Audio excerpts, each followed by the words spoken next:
Welcome back, Arsenal fans. Mikel Arteta drops last-minute done deal for a striker. Let's hear from the boss himself. And everyone else okay? Ben White edging closer, maybe this week, next week? Yeah, with David is still uncertain. We have another session tomorrow, another 48 hours, so we have to wait and see. Ben is definitely out, he hasn't trained with us yet, so he's not going to be available. And no other news from the game against Girona. In terms of Raya's injury, can you just expand as to what it is? It's a muscular issue, so we have to wait and see.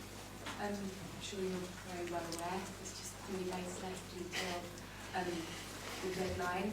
How optimistic, how confident are you that there may be some attacking reinforcements in the way? Well, I'm very confident with the work that the club is doing and exploring every single opportunity that we believe it can have an impact in the team. And if that's certainly the case, and we can agree something, we will, and if not, we won't. Does it look like you might be able to? We are trying everything that we can, but I don't want to give any reassurance or not. I don't know. It doesn't depend only on us, so our intention is clear, but the possibilities are affected by 3 parties. Okay.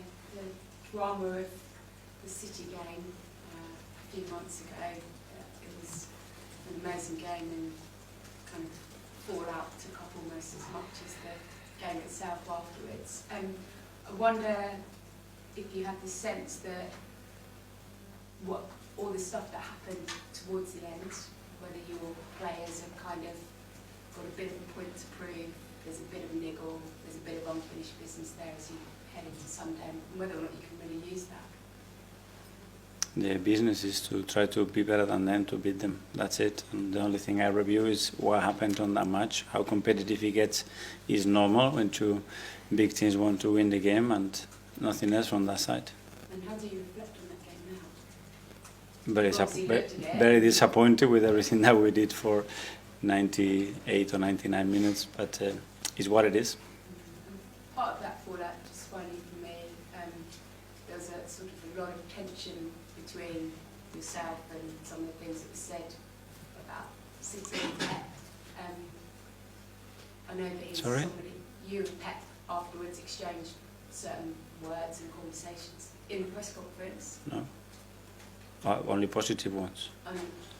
Well, I think, did you not make a comment that you said you understand or you know what they did? You were there before and yeah. Took it the wrong way. Of course I know, because I was there for 4 years. Yes. So I know how competitive they are and how willing they are and how they can sustain that competitiveness regardless they win and win and win again. That's what I meant. Okay. And he's obviously somebody that's played a key role in where you are today. There was some suggestion that your relationship has been affected with some of those comments afterwards. How would you describe that? No, we wouldn't be talking on the phone and talking to each other and messaging each other and deserving and willing to have the best. It wouldn't happen.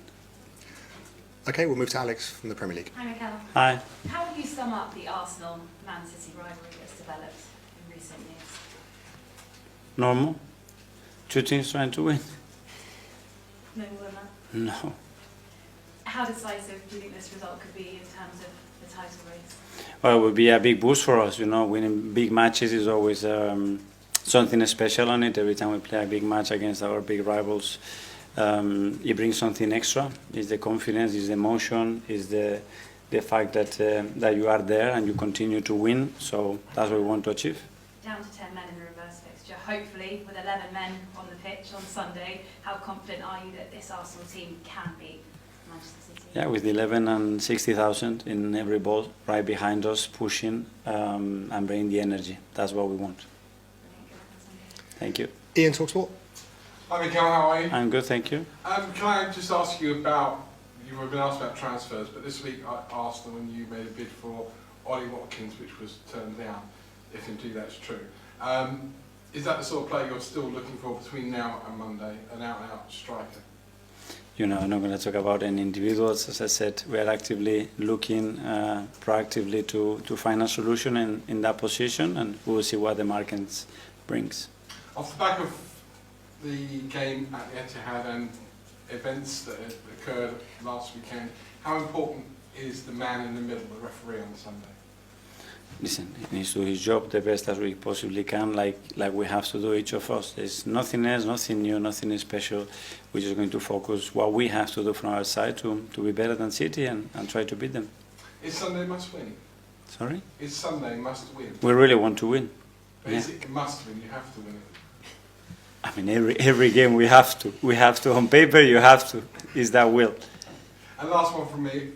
The beginning of the season, if we'd all been sat here, we'd have thought, if Arsenal finish above Manchester City after the last 2 years, they'll be champions. Are you surprised this season how, I'll use the word inconsistent, Pep and Manchester City have been? I don't know, but that's the beauty of football. That is not that simple, and it's much more complicated than what you think in June or July or August. Alex from the BBC. Hi, Mikel. Hi. I know you're not going to speak specifically about individual names, but Ollie Watkins is an experienced striker. So the forwards you're potentially looking at, are you open to experienced players coming in, or a young player who can grow and develop at the club? Yeah, we don't really look at the market in those terms. We look about what we have in the squad and what we are lacking and what can really impact and bring something that potentially can make us much better, regardless the age or sometimes as well the background that they have. Is a real belief that that play can be really good for us over time. And is there a world where you don't bring in a striker? Is it a must that you have to bring one in before Monday?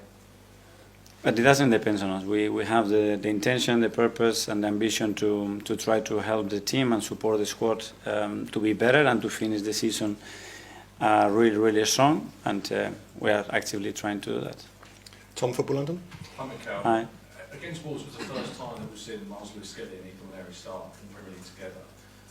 This game is obviously on a much greater magnitude, and there's a chance we could see that again. What does that say about the youth and the quality of such young players? Well, first of all, they earn the right for us to trust them. That's certainly the case with those two, because again, in pre-season probably we would have projected how many minutes those two were going to play in the league or in the Champions League. Probably we wouldn't be talking about the numbers that they have already achieved. So that's, again, credit to them, everybody that is contributing to that. And if they continue to perform, they will continue to play.